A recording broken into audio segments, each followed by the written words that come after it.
All right, it's time for indicator 5.3, which is solving your specialty equations and solving inequalities. All right, problem number 4. We've got 4 to some power and 8 to some power. I need the same base on both sides. This is going to become 2 squared for 4, so x plus 7, and then 2 cubed for 8.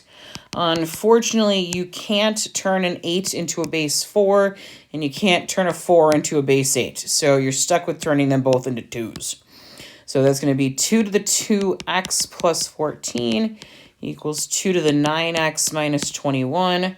So now that the 2's here and here match, we're just going to make an equation based off of those exponents. So 2x plus 14 equals 9x minus 21.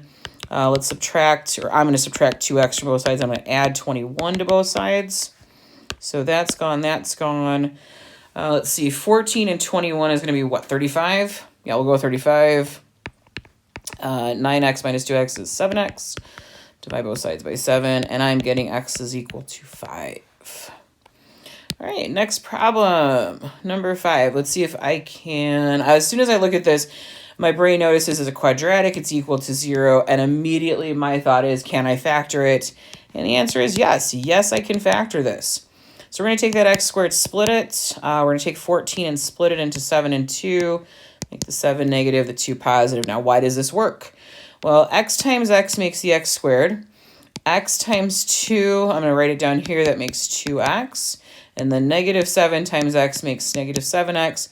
These combine to make the negative 5x in the middle. All that disappears. Negative 7 times 2 is negative 14.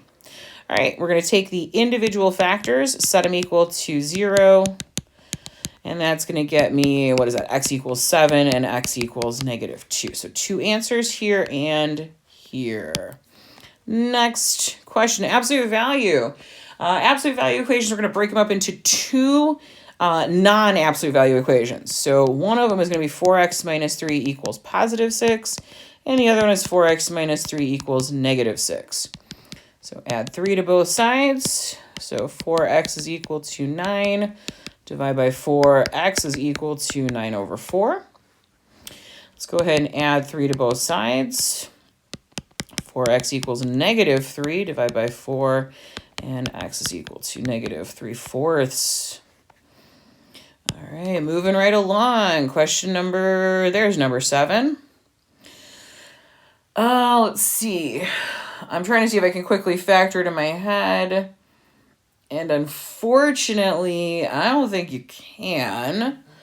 So if I can't factor it, I'm going to try to, I'm definitely going to use the quadratic formula on it. So x is equal to the opposite of b plus or minus the square root of b, hold on, let's try and write that, b squared minus 4a and times c all over 2 times a. All right, negative 2 plus or minus, let's see what that turns into. I probably don't need to root that big. I'm going to put that in a calculator just to make my life a little easier here. Now, I'm not putting the root in the calculator. I'm just going to put this expression underneath it. So the 2 squared part, oops, not k, 2 squared, 2, there we go, put the parentheses on the outside, and then the power on the outside, minus 4 times 3 times negative 4. All right, that got me a 52 here. So 52 here, and then, let's see, 2 times 3 is 6. All right, so x equal to negative 2 plus or minus. Let's take a second and break up a 52 here. So let's see, divide by 2, I get 26. And divide by 2, I get 13. So 2 times 2 times 13 is going to be 2 root 13 all over 6. And then this 2, that 2, and that 6 are all divisible by 2.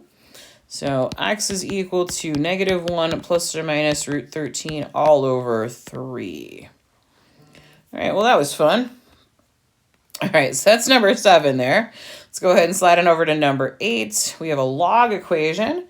So we're going to convert this out of logs. The base is 4, my exponent is 2, and this is going to equal that argument of x minus 5. Let's see, 4 squared, 16. x minus 5, so let's add 5 to both sides. X is equal to, what do you think? 16 plus 5 is 21. We'll go with that. Number 9, I'm asking you to solve with a root. The root, unfortunately, is not isolated. Let's go ahead and isolate that. So x plus 2 equals 9. We're going to square both sides. So x plus 2 is equal to 81. Subtract 2 from both sides, and x is equal to 79. And the answer to that is maybe. You have to check your work. And the check just means you're going to put this 79 back in the original problem before you changed anything. This whole thing can go in your calculator. I'll do it in steps right now. So 79 plus 2 is 81. Square root of 81 is 9. 9 minus 6 is 3. So absolutely 3 is equal to 3. That's a true statement, which means x is equal to 79 there. All right.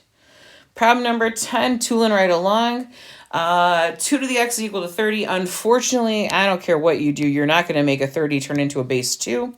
So we're going to apply a log here. So log of 2 to the x is equal to log of 30. We're going to go ahead and fly that x in front. Becomes a multiplication problem. Love when you can do that with exponents. So we're going to divide both sides by log of 2. And I'm going to pop that calculator back up because I have no idea what the log of 30 divided by the log of 2 is. So log 30, close the parentheses, divided by log 2. And your log button is sitting right here along the edge of your calculator. And just to make sure it's correct, I'm going to do 2, raise it to that last answer. That is 30. So this 4.91, if I round it, is going to be the answer I'm looking for. So 4.91, I'll take that. Go ahead and get rid of the calculator again. So that's question number 10. And I think this is the last one. It is question number 11, solving graph. So let's see what we got here. We have a quadratic. However, it's a quadratic inequality. So what I want to do here is break this up into pieces. So, oops, let's go 4 and 2. 4 is positive, 2 is negative. Yep, that works. So my critical values here is going to be x equals -4 and x is equal to +2. So on the number line here, right, I have -4 and I have +2. And what I want to do is test all these numbers less than -4, test the numbers between -4 and 2, and then test these numbers greater than 2. And basically the way you test is you pick any number in the interval that's not -4 or 2. So let's say for something less than -4, I pick -5. Between -4 and 2, I'm going to go ahead and pick 0. And then for something greater than 2, I'll go ahead and pick 3. And what I want to do is for each of these, just take this back to this inequality, the original one. And if I plug in this value, does it work? That's all I want to check. So I'm going to do -5 squared plus 2 times -5 minus 8. And I want that to be greater than 0. So let's see. That's going to be 25 minus 10 minus 8 greater than 0. 15 minus 8. Oops, 0. So 7 is greater than 0. That is a true statement, which means I'm going to go ahead and shade this part. So testing -5 tests all of the values that are less than -4. Now I'm going to test 0.